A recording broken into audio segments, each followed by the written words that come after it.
What if I told you the greatest content creator of all time isn't a YouTuber, a TikTok star, or a Hollywood director? What if I told you his work has gone viral for thousands of years, and he's hidden his secrets inside a book you already own?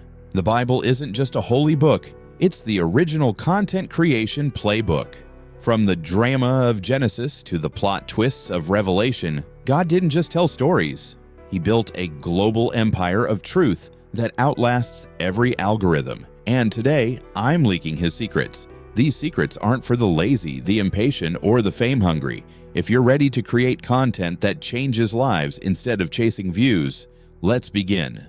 Let's get one thing straight. God didn't just make the universe. He made narrative. He turned chaos into a story so compelling, it's shaped civilizations. But how? Let's reverse engineer his genius.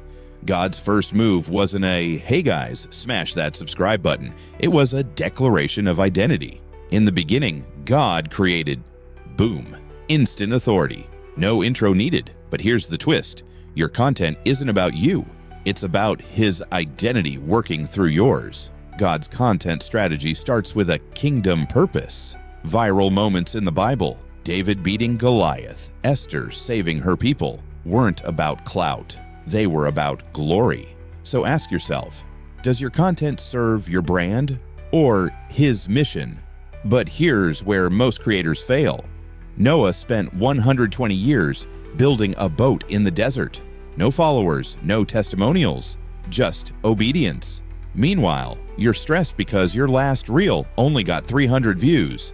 Jesus preached to crowds of 5,000 and audiences of 12. But he never changed his message. Why? Because God's content thrives on timelessness, not trends. You're not here to ride the algorithm, you're here to outlast it. Audit your last 10 posts. How many are chasing a trend versus declaring a truth? Be the ark builder, not the storm chaser. In Parable of the Talents, we learn about content multiplication in this story. 3 servants get money to invest. 2 double it, 1 buries it. God hates the buried talent. Why? Because creativity is a muscle, not a museum piece.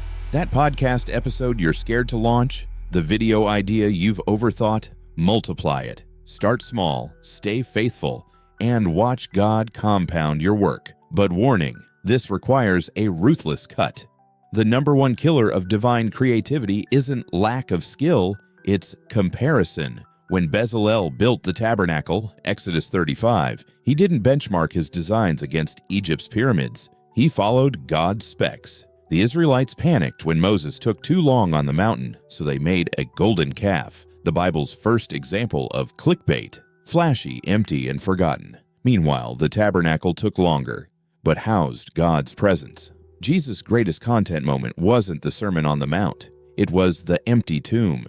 He turned death into a plot twist that rewired history. But resurrection requires death to your ego, your shortcuts, your viral or bust mentality. You were born in a time where your voice can circle the globe in seconds. But God didn't give you creativity to shout into the void. He gave it to you to rearrange the void, just like he did in Genesis. So here's your challenge. Open your Notes app right now. Write down one idea that's been haunting you, the one that scares you because it's too meaningful, too bold. Then, create it. Not for the views, for the viewer who needs to meet God through you. Oh, and that idea you just wrote down, it's not yours. It's his. And he's been waiting for you to hit publish.